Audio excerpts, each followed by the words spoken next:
On today's JMO with Josh and Joe, we have an incredible college football slate. Great fucking games, baby. Starting with the LSU-Auburn game. So nice to punish Auburn. Love it. Absolutely. We go down. There's a couple of really good games, some very, very shocking games. And the SEC looks like the Big 12. It's turned into the Big 12. I don't know how to describe it. That's weird. Yeah, then we move on to a little bit of NFL because Joe and I are Saints fans, and we just don't like the NFL right now. Nope. It's not fun. It's not great. We have some very surprising upsets that we get into. Then we move on. A little bit of MLB playoffs. The Phillies are on fire. It's a lot of fun. Yep. We give who we want to see in the World Series. Then we move on. NHL. A little bit of NHL. We don't know very much. We're trying to get into it. You just got to give us credit. And then NBA. NBA starts this week. All right. Let's rock and roll.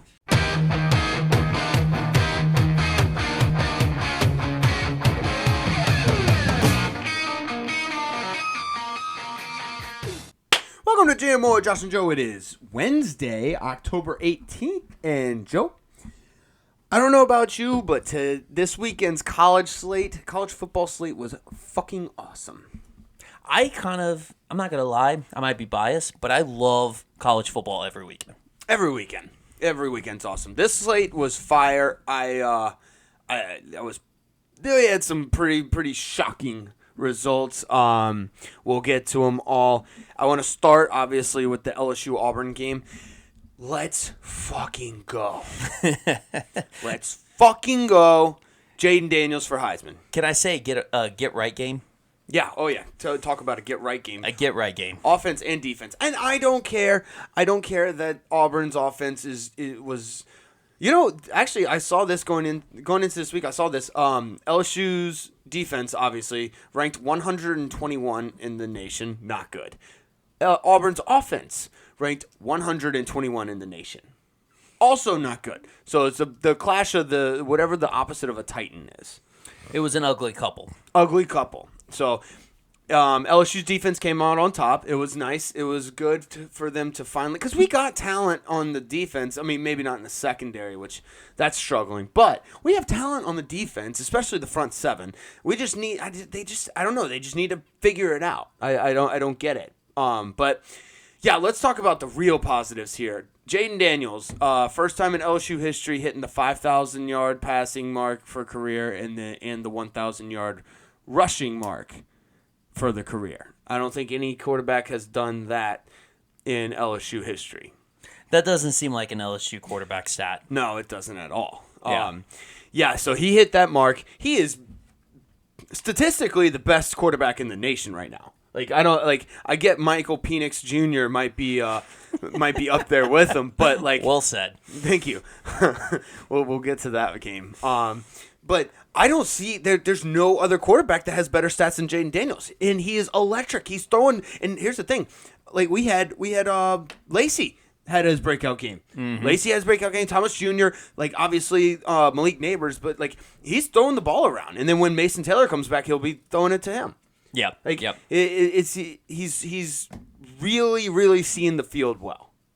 Yeah. No, he's fantastic. I mean, Hugh Freeze even said it best. I mean, he went up to him, first player after he shook hands with Brian Kelly, congratulating him and saying, obviously you're, one of the top quarterbacks or top players he's ever gone against, which is high praise for a guy like Hugh Freeze, who has the experience that he has. But, I thought it was very funny that just fans cheered very, very loudly when Daniel started actually now sliding. Yeah. Now he figured out how to slide. I don't know why our recent quarterbacks, Daniels and Burrow have, struggled with the slide, given how great that they've been. Is it because of the markings on the field? You know how the numbers are marked every 5 yards at LSU Stadium? Does that mess them up a little bit? Interesting. You know what? You make an excellent point.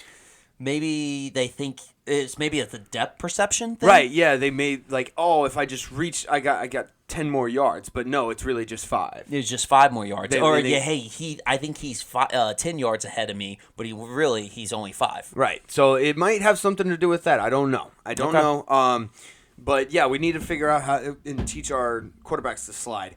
LSU offense is ranked, and as far as points per game, it's ranked number 3. We are averaging 45 points per game. 45.3. That is ahead of Oklahoma. Wow. You never. When was the last time you ever heard LSU being ranked ahead of Oklahoma in points per game? Maybe 2019. That's about it. Maybe. And even then, that's when they had who? Jalen Hurts. They had Jalen Hurts, and they were putting up points all game, points every day. Yeah. No, my thoughts go towards I just thought I never would see another offense as potent as the 2019 offense, and I've got to say this is rivals up to that. Yeah, it is. I mean, now granted, we got to put a disclaimer here. The 2019 team went through seven. Half of their schedule was top 10 teams, top 10 opponents, ranked in the top 10. Yeah, we got to make sure we don't actually, exclaim blasphemy That would be in front of LSU fans. Yes. No. I mean, in front of us. We know this. We know this. We just have to explain to the audience that so that they know that we know this. The comment section would be blowing up, though. Yeah, it's like, I know you. Yeah. I know you. You know that I know that you know me. I don't know. Whatever Ben Stiller said. So I was looking at it, dude. I actually, you know what? Fuck it. I want to get my hopes up. We can still make the SEC championship game. We can. Easily. We only have one SEC loss. It's to Ole Miss. Ole Miss has lost to Alabama and still has to play Georgia. Yes. So there is a very solid chance that Ole Miss loses that game. Mm-hmm. And honestly, it would be like Ole Miss is not going to win out. No. Ole Miss will not. Even if they beat Georgia, they're not going to win out. They're going to lose another game, and it's going to be to an SEC game, SEC team. They could lose to Ole Miss or Mississippi State. Yep. There is a very, very valid shot at LSU. Obviously, we have to win out, but there's a very valid shot of us making it to the SEC championship game. They still have to play Texas A&M too. Yes. Which I think. I mean, we still have to play Texas A&M too, but yeah, but I'm just saying, Jimbo's going to be fighting for his life here. I mean, we'll get to that later. True. But and anytime I create any of these scenarios, I automatically assume LSU is going to go undefeated for the rest of the season. That's just, I mean, we're passionate fans. Yeah, and we figured it out. We had a get-right game against Auburn. We're going to polish everything up against the Army and then get ready for the rest of the bulk of our season. And I think it's going to be nice. Look, when you're passionate fans, you become basically Doctor Strange. You will figure out and envision every single scenario there is to take you to the top. Yeah. Even when you have a loss. Well said. I love the Doctor Strange reference. That was good. Now, if we could just predict or just see the future, that would be kind of cool. That would be cool. Yeah, it was nice to see Kyron Lacey finally have a breakout game. It did always seem like he came up short when it mattered most. Again, I'm gonna keep saying this. Like, I love Logan Diggs, but man, I want to see Caleb Jackson. I want to see Caleb Jackson so bad. Oh, he looks fun. He looks fun. I think he's just saving him. He's just saving them for maybe like later against Alabama. Oh, just punish Alabama with them. Yeah, yep. But yeah, it was again good get right game. Yeah, I loved it. You got anything else? No, that was good. I felt like it was a typical trap game feel to it because especially 6 out of the last 7 games were decided by 4 or less points with Auburn. Mm-hmm. It's one of those, and especially the spread was -11 going into this. And I just felt like it was a trap game. But props to LSU for playing well. So I wasn't too worried about this one, but it's always nice to beat the brakes off of Auburn. Yes. Let's see. Let's get to WVU Houston. I wanted to talk about this one real quick. Just what a fucking finish, man! What a fucking finish, dude. They they had the last 20 seconds, right? WVU threw 60-yard touchdown pass with 13, and then with 13 seconds left, Houston gets the ball. Yeah, and then end up throwing a 49-yard Hail Mary pass to win it. Dude, defense, bat the ball down. Yeah. I don't even like saying it anymore. It's tough. That was a crazy catch. I mean, he did get it off the deflection. Stephon Johnson tripped. He tripped before the ball was tipped. But here's my point. If you look at the tape, West Virginia guy tried to catch it. You punch that motherfucker. You do punch it. You punch it into the back of the end zone. Whatever it takes to just make the time, run off the clock, and have that ball hit the ground. I don't care how you do it. Just fucking do it. Stop trying to catch the ball. So Houston's going into the Big 12, right? Yeah. This is a potential Big 12 rivalry match now. This would be fun. Yeah. I mean, especially with the if Dana Holgorsen stays at Houston, I mean, you got that storyline. That's how kind of LSU-Alabama developed into a rivalry. This was a nice win for Dana Holgorsen. It was. But I think it's a big win for the Big 12. I don't know how long Neil Brown's going to stay in West Virginia. That's the only issue I have. But, hey, he could stick around. I think if you have one coach that has a connection to both schools, I think you still got a rivalry in the making. Love it. But, yeah, that's just what I wanted to touch on the WVU-Houston game. Let's see. Do you have anything else? That's it. Tulane versus Memphis. We got to talk about our boys at Tulane. It was a slow start. I watched I watched most of this game actually. It was a slow start. It wasn't until the second half that Tulane started piecing everything together. They're one-dimensional, which kind of sucks for them. I don't know, Pratt. He had 259 yards, but it just seemed like they run the ball very well. And I think that might just be because they've been running it very well that they've just kind of stuck with it. But I just don't want them to get like too one-dimensional. I think they're running bombs. They're running bombs. It's like they're either running the ball or they're just bombing it up in the air, deep pass. I mean, like when you got somebody like Mekhi Hughes, you gotta use him. Oh yeah, you gotta. He's a workhorse for sure. But yeah, so good for Tulane for putting it together. I think the game against North Texas next week is going to be a tough one. I think it's going to be a challenge.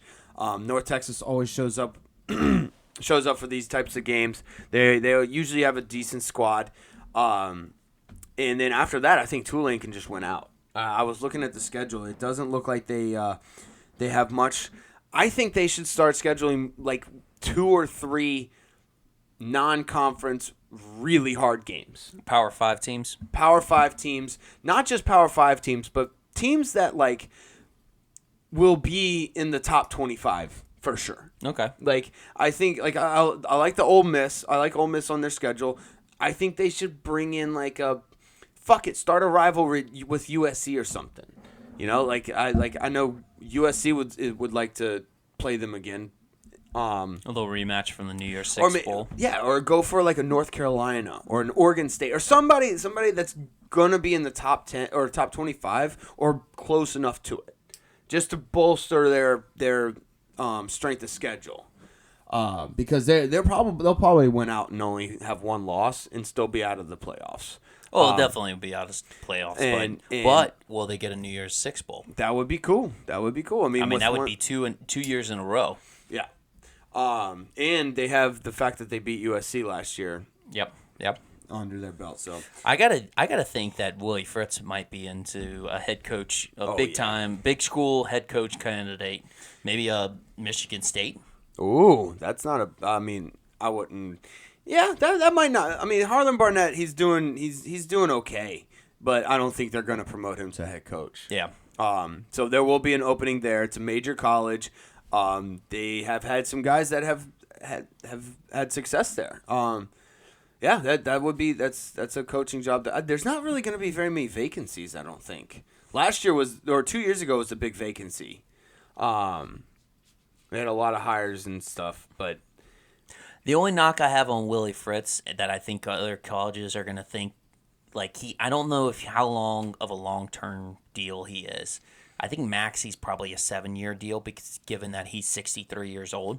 Mm-hmm. So I know schools are going to take that into consideration, but the way that he turned around Tulane in the quick time that he did, and from like what Tulane was, they were just dog shit, and now they're just phenomenal. I think a team would risk taking a chance on him. Yeah, I think this offseason he gets hired somewhere else. I think maybe even a Power 5. I don't know if he would go to Iowa, but what if Iowa moved on from Kirk Ferentz? Ooh, Maybe going to another F coach, Fritz. Willie Fritz, Kirk Ferentz, it's similar. Yeah. But change up the style in Iowa. It's been the same for the last Kirk Ferentz has been there since what, 99? Oh, I thought it was 1920. No. it feels like it. But yeah, change it up a little bit. But yeah, good old Tulane. Let's go, baby. All right, let's get to the game that I've been dying to talk about. Stanford versus Colorado. Friday night game. How? I don't think I've seen a team melt down this bad. Like I like after having a halftime lead like that, 29-0 at halftime.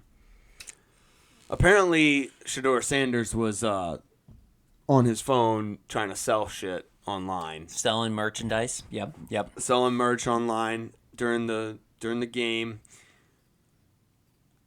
Dude, I don't know what to say about this. I really don't. I mean, I remember watching this. It was like at midnight by the time it was over, but like. Actually, no. It was like 1:00 in the morning on Central Time.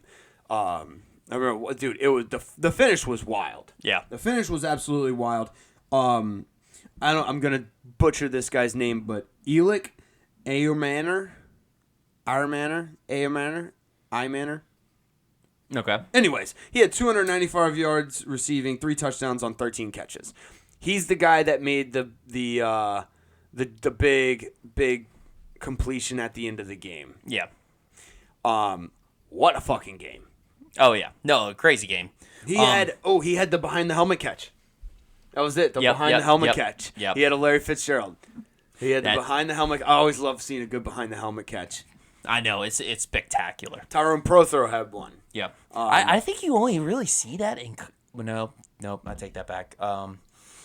David Tyree had it in the NFL. I was gonna say it only happens in the college. I guess for the opposing. It's happened more in college, but yeah, the David Tyree catch over what's his face, the Patriots player, I can't remember. Basically to solidify the Giants beating the Patriots in the Super Bowl. Yeah, I forgot about that one. Anyways, the last second field goal to send it into overtime. Wild. Obviously the touchdown catch in overtime. You know Colorado scored first. You thought, oh gosh, okay, this is it. And then Stanford comes back, scores. Then Shedeur Sanders gets the ball again, and on 3rd and goal, he just chucks it in the middle of the end zone. Like he did not see. He had to throw it across his body, and he did not see who he was throwing it to. Throw it out of bounds. Right? I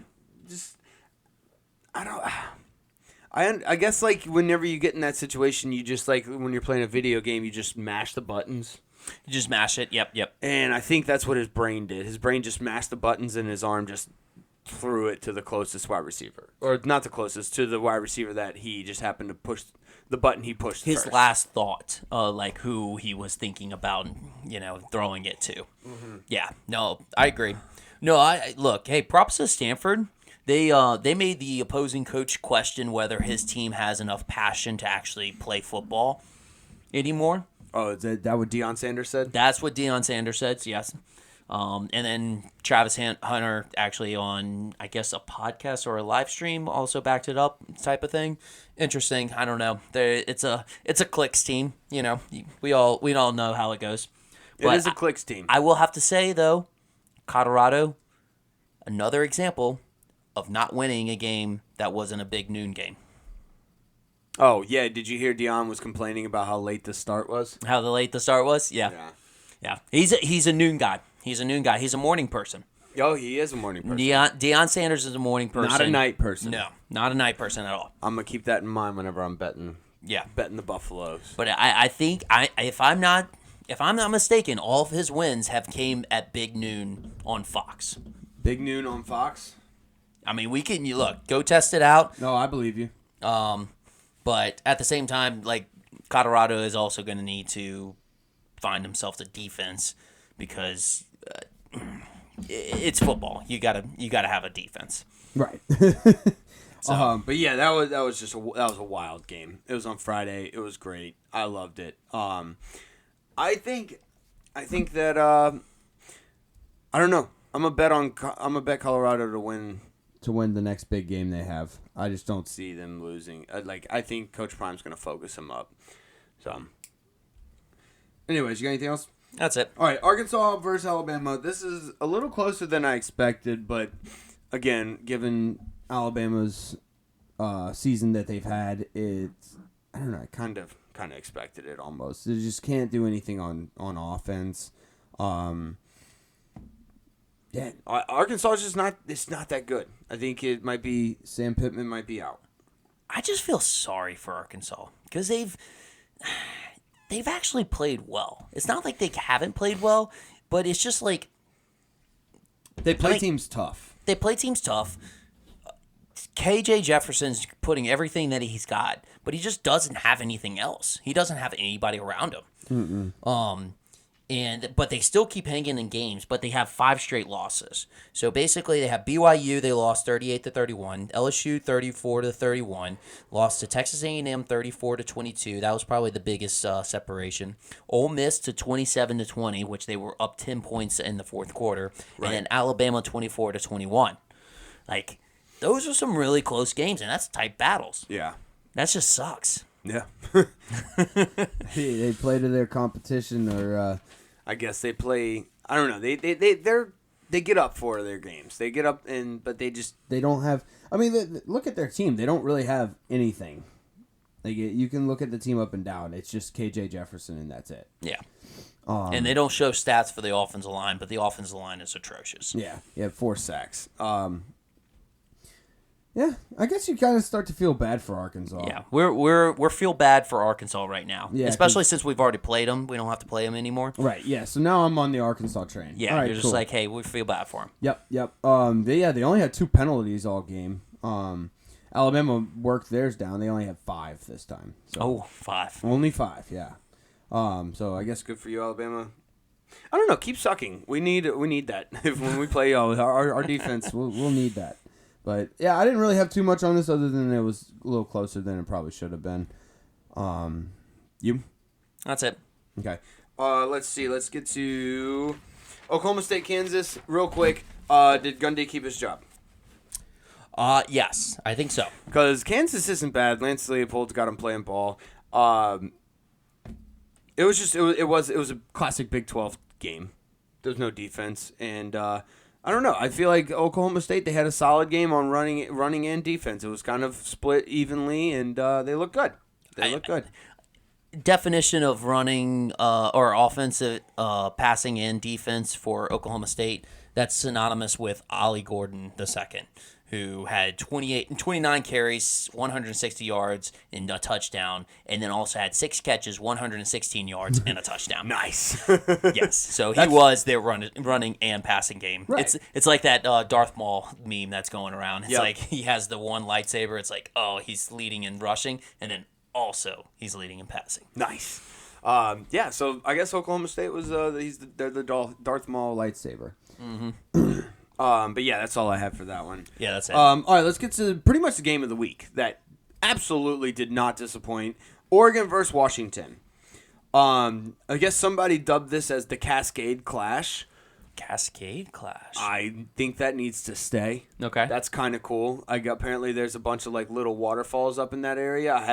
I've been to the Northeast. Or I'm sorry, the Pacific Northwest. Northwest, yes. But yeah. I've only been there to ski, and I've been as far west as Spokane. So maybe I just need to go to Seattle.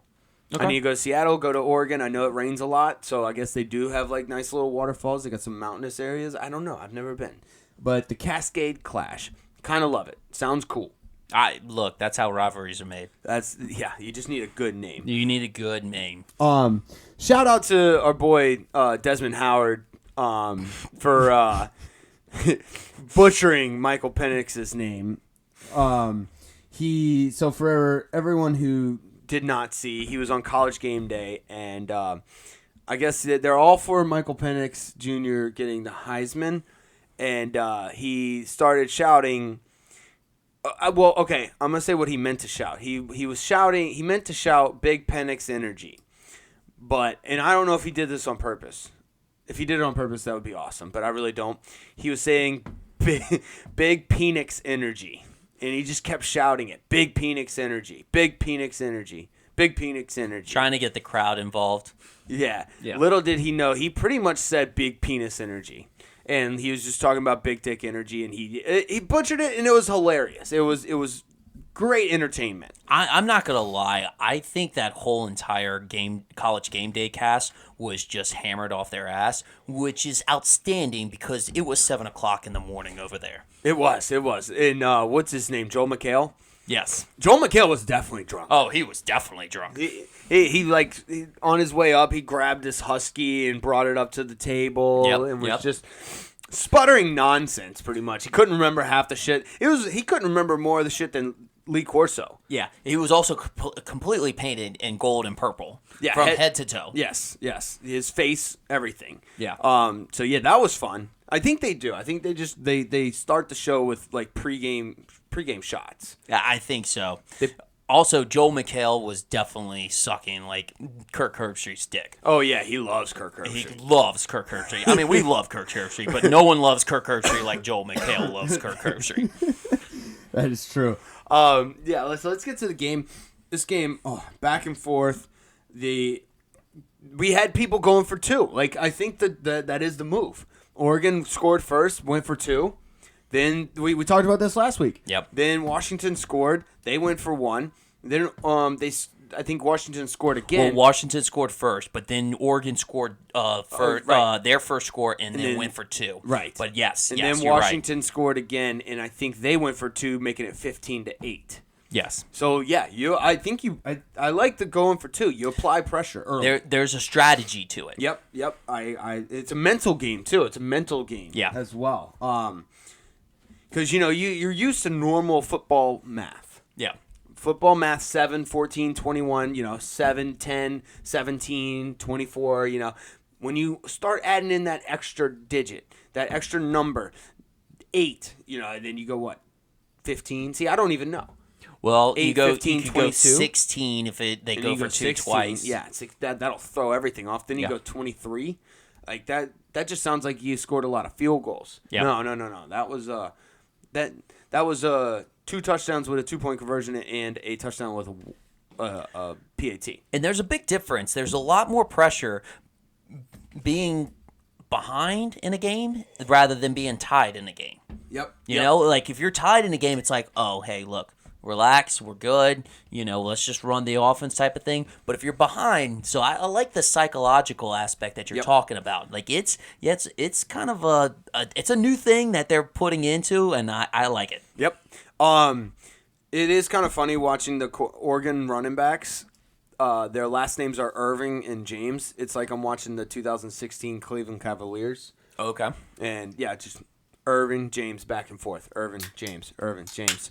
I will say, when I see a Oregon running back that has the name James, I automatically think default LaMichael James. LaMichael James? Yes. Gotcha. Well, I thought LeBron James. So, but I like your take on it. It's actually a little bit more understandable than mine. Mine's a little bit way more of a throwback. What do you think about Dan Lanning electing to go for it on 4th and 3rd at midfield? I mean, if he would have if he would have converted, it would have been game over. Oregon would have won. Well, you can thank Brainless Staley for that. Brandon Staley, yeah. I kind of like it. I mean, it's a big game. It would be literally to ice the game. I like it. I wish I'm obviously it didn't work out. Hindsight's 20/20, but I don't know. I kind of dig it.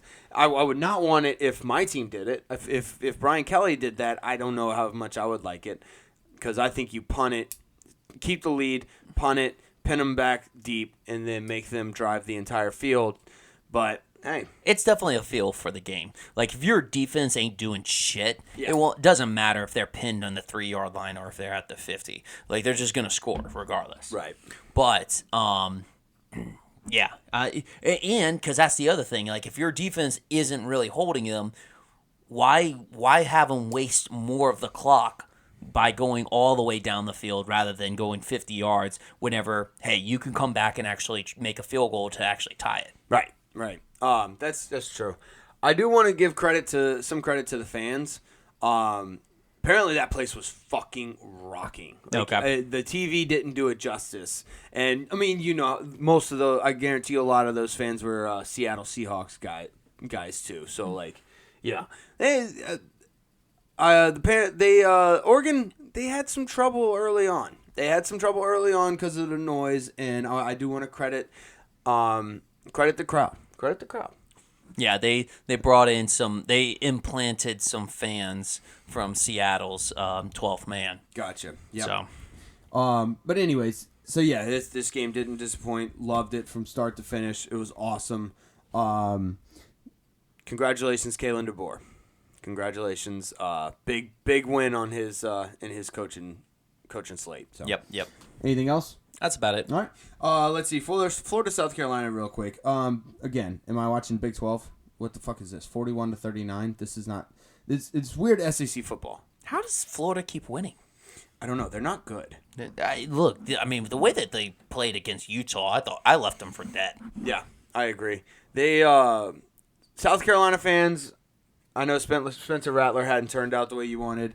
Just hold on to what's his name, Xavier Legette. Legit. No, I'm just saying.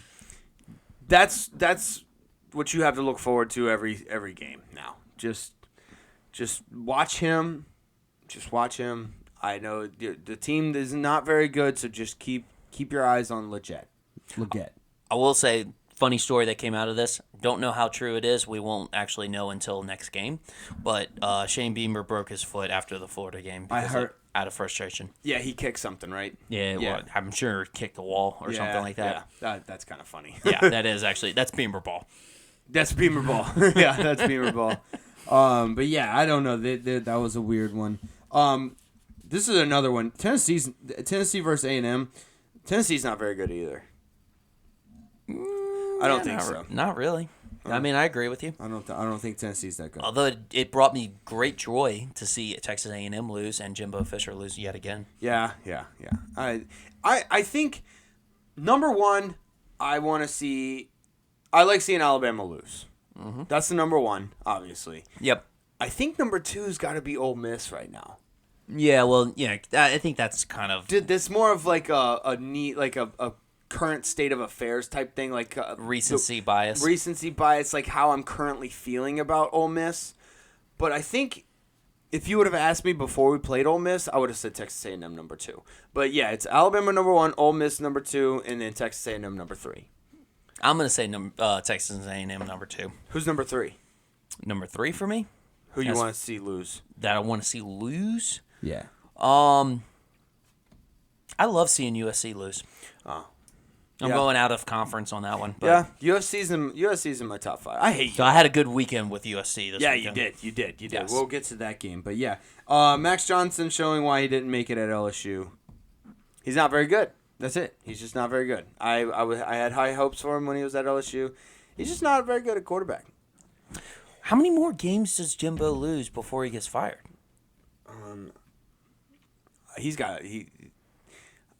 I guess A&M thinks that $72 million is a lot of money. Yeah. Which it is. It actually technically is, but it's a shit ton of money. We just figured that they were rich. So, yeah. But I will say this: is A&M's rest of their schedule. This is at home with South Carolina, at Ole Miss, Mississippi State, Abilene Christian, whatever, and then at LSU. That's kind of tough. I mean, I think that's at least 2 losses. Yeah, they lose 2, maybe half of those are losses. Or maybe like Mississippi State maybe pulls an upset, or South Carolina, comes up. Yeah. We'll see. We'll see. Let's see. Let's move on to Pittsburgh versus Louisville. Pat Narduzzi's signature win. He'll get some of these every now and then. I don't know. I don't know. I don't know what to say. I don't know. Is Louisville good? Is Louisville bad? What is college football? Yeah, I don't. Yeah, exactly. What is college football? Louisville handles Notre Dame and then loses to Pitt. I don't know, man. This is why we watch it. Yeah, it's the classic hangover game. Obviously, like we've seen this before many times in the years past. But yeah, it's just college football, man. It like NFL, you can kind of predict like how things are gonna go. It's a little wild this year though because of like all the injuries. But like nothing is weird. Nothing's ever gonna be as weird as college football. Yeah, it's just all the way up and down. You never know any given Saturday. Let's see. Arizona versus Washington State. This one's just like, what? Do what now? Like that was Arizona stomped them. Yeah. That wasn't even like remotely close. No, it wasn't. I mean, look, if you're going to dub yourself as the best conference, being from an SEC conference, fan favorite team, everyone beats up on each other. Yeah. So you got to get used to it. Get used to it. I think the Arizona head coach is Jed Fish, I believe. I think it's Jed Fish. I can't remember. It's all good. If you can stall for a second, I'll get it. That is a huge win because Washington State, they were I think they're on a 2-game losing streak actually, but they started off hot. Yeah, they're on a 2-game losing streak, but they beat number 14 Oregon State and they beat Wisconsin. They beat not Colorado State doesn't count, but like Cam Ward was being talked about as Jed Fish. Cam Ward was being talked about as like a potential Heisman candidate. Like, I don't think they're that good, and I think this was a great win for Arizona. I think this is gonna this might put them on the map. This might help them out. I like this Noah Fitta guy. He's not a bad QB. 43, 342 yards. Quite a performance. He kind of reminds me a little bit. He didn't have the rushing yards this time around, but he kind of reminds me a little bit of a Jaden Daniels. Oh, nice. How he can elude the pocket but still keep his eyes downfield. Right. Dude, Jaden Daniels so good at that. Yep. Anyways, let's see. UNC Miami. I think Miami's just unraveling right now. It's hard to come back from that Mario Cristobal bonehead call. Yep. They just, yeah, they are unraveling bad. I think Mario Cristobal might be losing control. You think? Yeah, look. All right, I'm sorry. I don't want to take anything away from UNC because they're 6-0, quiet 6-0. Quiet 6-0. That's what I had jotted down. Quiet 6-0. They're a very, very good team. Drake May is awesome. He's a great quarterback. He's going to be a first-round pick. Like, I don't want to take anything away from that. It just seems like when you look at Miami's team, they just have kind of lost it. They've lost that juice, that firepower, whatever you want to call it. Given fire in your gut. Given Mario Cristobal's history and the talent that they have on this team, yes, they should have been a little bit performing better than what they have been. But at the same time, like you said, that last week, the coaching blunder, that could be detrimental for a team. That like the whole morale and everything. And here's the thing, like UNC was trying to give them that game. They had 14 penalties for 147 yards. Yeah. UNC did. Yep. They were, and I think they had 4 turnovers or something like that. Hang on, let me. I gotta look it up. I gotta make sure, but yeah. Oh no, Miami had 4 turnovers, but yeah, they UNC had 14 penalties. Like, it was just. Miami looks sloppy.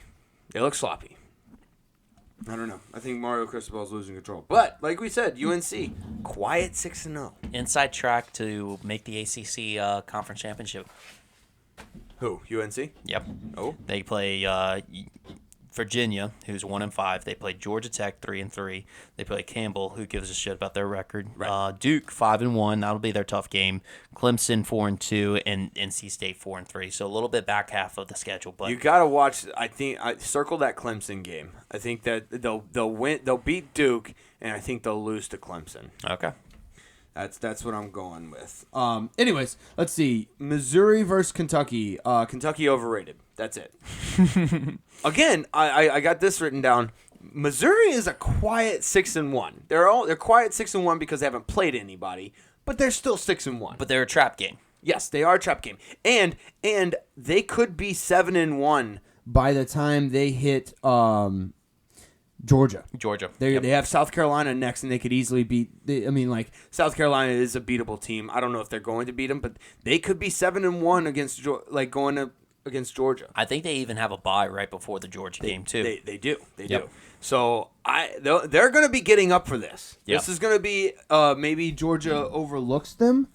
Yeah, but the only thing that I don't like in Mizzou's against Mizzou's favor is that it is at Georgia. Yeah. So that does kind of suck. I would be a little bit more biased on trying to say that could be a trap game if it was at home, but still, I mean, South Carolina, Georgia, Tennessee, Florida, Arkansas, that's actually pretty brutal back end of the stretch, but I think Mizzou they can pull up some upsets. Well, Georgia will have Ole Miss after Missouri. So I don't know if they're going to exactly be looking ahead to Ole Miss. I don't know. I'm just trying to cook up some scenarios where Missouri beats Georgia. Doctor Strange it. Yep, Doctor Strange and that shit. Anyways, yeah, I just wanted to say Kentucky was overrated and Mizzou. I'm rooting for Mizzou. Let's go. That would be a good looking win for LSU. Yeah, absolutely. Good looking dub for LSU. Anyways, let's go to the last game I have on here. USC versus Notre Dame. Is Notre Dame good? They're good, obviously, but what the fuck? Where did that come from? I think Lincoln Riley, obviously, he came from the Big 12. He does not know what defense is. He doesn't know what defense is, or actually special teams. He just only knows offense. That's it. That's all he does. Look, Notre Dame even had a kickoff return for a touchdown on this game. Yeah, look, Notre Dame punched him in the mouth early, and USC did not know how to respond. Caleb Williams had 3 first-half interceptions. I was about to say they had 5 turnovers in 6 sacks. Completely tilted the entire Heisman race. Oh, I think he's out of the top. He's out of the top 5 for sure. He might be out of the top 10 now.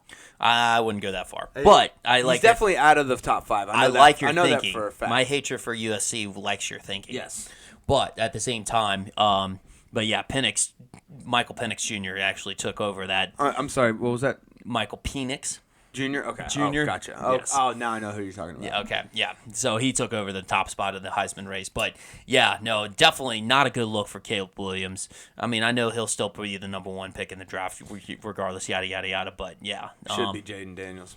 Just saying. Let's go. Couldn't stop beating themselves. USC, they 5 turnovers, 6 sacks, 9 penalties for 75 yards. Just sloppy. Mm-hmm. This was Notre Dame. Y'all, this is one of y'all's. This is considered a rivalry almost. Oh no, it is. This is. I don't know. You're supposed to get up for these games. What happened? Xavier Watts happened. Yeah, 2 interceptions and a fumble recovery. He was a monster. Yeah. But yeah, this is let's put it this way. This is 2 of my most hated teams. This rounds out the top 3 actually. Okay. It's Alabama. I'd say it's probably yeah. These Alabama, USC, Notre Dame. Again right now it's Ole Miss is up there. Ole Miss recency bias. I can't stand Florida. Florida sucks. And A&M. I don't like A&M too. They're terrible. Let's see what else. Those are my most hated teams. Okay. I don't like any of those teams. I kind of don't like Ohio State, but I don't really have a reason other than their fans are obnoxious. We don't really interact with Ohio State very often. No, not very many of the Big Ten teams. No. Which is unfortunate because they're probably the second best conference. They're very easy to be hated on. Yes. Okay. You got anything else on the USC Notre Dame game? That's it. All right, let's get on to NFL. Saints versus Texans, dude. Saints are making me not like watching the NFL. I don't want to watch the NFL anymore. The Saints are they're so bad on offense. Can we fire Pete Carmichael? Can we get those chances going? I know you're going to the game tomorrow. Can you start the fire Pete Carmichael? So fire. No. Yeah, I was about to say his last name is terrible for a chant. Yeah. Way too many syllables. Somehow Pittsburgh got Matt Canada, so I think we can figure it out. We can figure it out, but we've Americans and all has always had a hatred for Canada in general, so that just kind of like played hand in hand with each other. That's true. Yeah, Carmichael. Peter, his name's Peter. Fire Peter. I mean, well, it's Pete. Pete. Yeah, but I know, but it's Fire Pete. No. Fire Pete. Fire Pete. No, yeah, but you gotta say Carmichael. Yeah, because people really aren't gonna know what it is. Yeah, no, I get it. I'll figure something out. I'll let Drunk Joe handle that. Okay, gotcha. He might come up with something. But... He'll come up with something clever. Anyways, fire Pete Carmichael. I'm done. I'm over this. Dude, Derek Carr threw the ball 50 times, had like 350 yards, but guess what? You wouldn't have known. That was the most silent 350-yard game I've ever seen in my entire life. I mean, let's put it this way. Like, yeah, if you get all your yards from from your 20 to the other 20, yeah, you're going to accumulate some yards, but you got to get touchdowns out of that. I'm done. I mean, I don't know who in the hell actually does 3 streaks in a row when you're on your own 25-yard line. Pete Carmichael.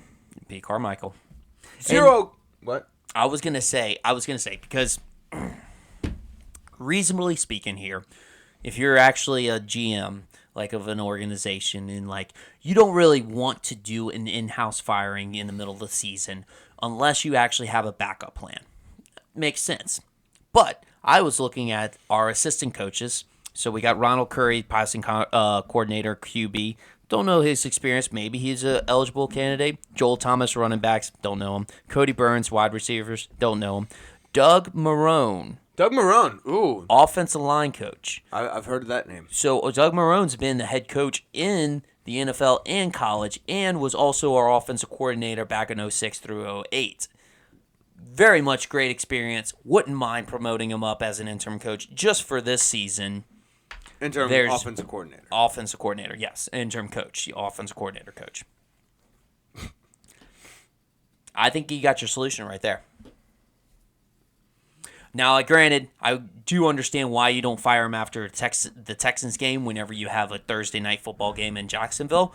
But if they don't actually show some sort of significant improvement in the Thursday night game, I say fire him. Oh, yeah. If he doesn't score more than 20 points, I want him out. I'm done. Our defenses are holding people to 20 points. I know. That's what I'm saying. If you can't score more than 20 points, what are you doing? Honestly, it would be less if the fucking offense could hang on to the ball. Yeah. It's frustrating. Yeah, zero credit to the Texans. I'm not giving you any credit for that. That was a shit performance by the Saints, and C.J. Stroud threw his first interception though. Well, our defense is good. Yeah, our defense is good. So yeah, that's the one thing we'll take away from this game. It's the most loser thing to say, but yeah, that's what I'll take from this game. You got anything else? That's it. All right, Commies versus Falcons. Commander. Okay, so I'm not worried about the Falcons anymore. Desmond Ridder went back to being incompetent Desmond that we all know and love. Mm-hmm. So yeah, I do not care about the Falcons. Three interceptions. The only way I might start caring about the Falcons again or worrying about the Falcons again is if they drop Ridder and go with Heineke. Yeah, that's true. Yeah, the Ridder won't perform against the Saints defense. He'll get eaten alive. Which I'm actually looking forward to that if he plays. But yeah, I just wanted to say I'm not worried about the Falcons anymore. Drake London's pretty good, and they're finally using Kyle Pitts. On a consistent basis. Kyle Pitts found his way into the end zone. Mm-hmm. It's definitely official sell Pitts time in fantasy. Yeah, if you have Pitts, sell him high right now. Yeah, Ridder had literally 4 drives at the end of this game to tie the game, and did not do it. Yeah, no, he's going right back to incompetent Ridder. It was last week, kind of threw me for a loop. It scared me a little bit, caught me off my guard. He's back to being normal Desmond Ridder. When you turn Arthur Smith into a Belichick meme, yeah, there's problems with your quarterback. Ugh. All right. Anyways, you got anything else? That's it. All right, Browns 49ers, probably the biggest shocker of the week here. I don't know. I'd say it's bigger. This is a bigger shocker than USC losing to Notre Dame. Yeah, no, I agree. Yeah. I mean, even though like the beatdown Notre Dame gave USC was very shocking, I think this was more surprising. I think spin zone for the 49ers, I think this is the best thing that could have happened to them. Why is that? Because you get the I don't want to call it a monkey off your back, but you get that one loss. Because there's so much pressure when you're undefeated. Would you get the Dolphin off your back? You get the Dolphin off your back. Okay, I don't get that, but Well, because the Dolphins are the undefeated team, so like you're continuously trying to keep up with the Miami Dolphins, the undefeated Miami Dolphins. fair. I always like having like one loss. I don't know. I feel more comfortable whenever my team has is not undefeated. I don't know. It's weird. I feel like there's too much pressure. You keep trying to chase perfection. Also, every single team's going to get up for you because they want to get you your first loss. Exactly. So they're going to play you harder. I don't know. I like having one loss. I do. One thing I want to say is, dude, Browns low key have like the best defense in the nation. They are on fire right now. Yeah. Yep. No, I agree. I think they have the lowest yards against. In the nation. Yeah. Right now, Myles Garrett's still. I mean, we can talk about it until we're blue in the face. He's. I think he's the best defensive player right now. Like I know they have T.J. Watt. I know Aaron Donald's getting old, and he gets double teamed a lot. Like I know the Bosa brothers and everything. There's a lot of. I think he might be like just pound for pound one of the best defensive player in the nation right now. Yeah. No, it was great win. I mean, nothing against the Browns defense. Obviously, the Browns defense is phenomenal. But at the same time, like I know that we're knocking on the 49ers, but I mean, the Niners were just moody after this game because, they missed a field goal. Yeah. That was basically it. They should have won. They actually should have won. Right. Brock Purdy actually did. He's been getting some shit online because he doesn't have McCaffrey and Debo. He can't win a game. But I don't think it was his fault that he didn't win this game. He didn't play very well, though. I mean, he didn't play very well, but at the same time, was it his fault they didn't win? No. The kicker should have made that kick. He should have made the kick. He should have made the kick for sure. I guess if you want to say it that way, he did put him in position to win. Yeah. Like, he didn't get a game-winning drive, but he didn't get a game-winning loss. Fair. Or a game-losing loss. Game-losing loss, whatever. It wasn't, let's put it this way. If they wouldn't have... Game-losing drive. Game-losing drive. A game-losing drive would have been if they actually didn't convert on fourth down or he threw an interception or had a turnover. Fair. But he didn't have that. Fair. Another good loss, in my opinion, Jets versus Eagles. Same with the Eagles. I think it was a good loss for them. I don't know if it should have came against the Jets. That's a little, but I think the Jets are kind of good. Like, I think they are a very good team. Like they're one of the top 3 teams in the nation with Aaron Rodgers, but they're also a really good team with Zach Wilson just because of all the talent around them. Like they are a very good team. Oh, absolutely. They held the Eagles defense. I don't think they had a single sack actually. I got to look that up, but that's the biggest thing about the Jets is the Jets are now believing that they can still win, which is crazy. Because like you said, they're definitely a top 3 team, and they knew that whenever Aaron Rodgers was there. They lost a lot of hope whenever he went down, but now they're starting to believe again. And actually, I like Robert Saleh's comment, even though he backed up from it, when he said, "We embarrass great QBs." And that's pretty accurate. Yeah. The stats don't lie. I completely missed on that, the sacks stat. They got sacked 5 times. Oh, okay. Yeah. So it was the Eagles defense, but I for some reason I thought that was different. But yeah, they have a really good team. They have a good team. I think this was a good, maybe not the best loss, but I think you just get the Dolphin off your back. Yeah, the Dolphin off your back type of thing. Also, I think Donna Kelsey is Zach Wilson fuel. Really? Yeah, because ever since Donna Kelsey was in the box during the Chiefs game, he outplayed Patrick Mahomes, and he's beaten the Eagles and the let's see. He's beaten the Eagles and outplayed Patrick Mahomes. Yeah. So basically, Donna knows that he's into MILFs. Yeah. Yeah, he likes moms. So Just, I mean, for what that's worth.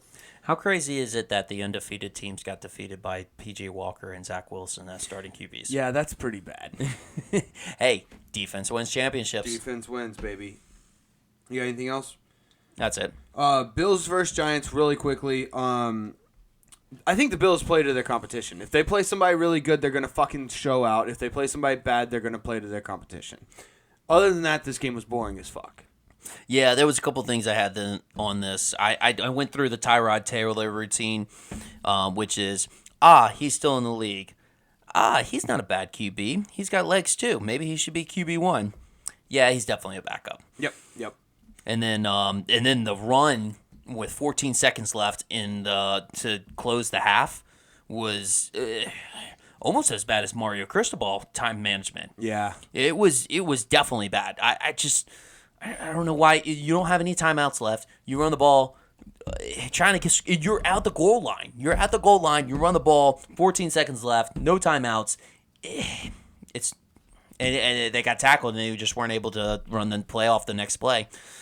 Dumb. It's called victory formation. Well, in this one, it was the second quarter, so like they were going into the first half, but. Could have got some points out of it. I mean, it was 6-0 at that point. Yeah, you would have won the first half. Yep. You got anything else? That's it. All right. Real quick, MLB playoffs. The Phillies are fucking awesome. The Rangers are doing work. I hope it's the Rangers versus the Phillies. They're both 2-0. The Diamondbacks, they're okay. I think they're just getting pummeled by the hottest team in baseball right now, and. I don't know. It's nice to see the Astros lose. The Phillies have been there. They've got experience. There's a lot to say about having playoffs experience. I think they're hungry too. They did not take losing in the World Series last year very well. So I'm pumped. I hope it's the Rangers Phillies. I think that would be a great fucking World Series. I think the Astros came on top today, so I think it's a 2-1 series now. It's a 2-1 series? Yeah, you can take a look for it, but the last time I checked, it was 5-0. You're right. Houston won 8-5, so it is 2-1. Ooh, Rangers came back. So the Astros are never out of it. You never count the Astros out. Yeah. Well, Astros were up 5-0. Right. When I watched No. I'm talking about the series. Oh, okay. You never count the Astros out of the series. Because they cheat. Sure. Anyways, the NHL real quick. Pens had a nice start. They were 2-1 until they lost to Detroit tonight. I don't know what to think. The Pens, they look like they're unstoppable at sometimes, and then they give up 4 points in a row. 4 goals in a row. I don't get it. Look, I'm pulling for the Sidney Crosby last dance. Yeah, me too. I want it so bad. I want that last They dance. should have made the playoffs last year. They should have made the playoffs. I don't know. That game pissed me off. Yep. But anyways, NBA starts this week. Let's go, baby. Let's go. You got anything else? I think that's about it. All right. We'll see y'all next week. Love y'all. Later.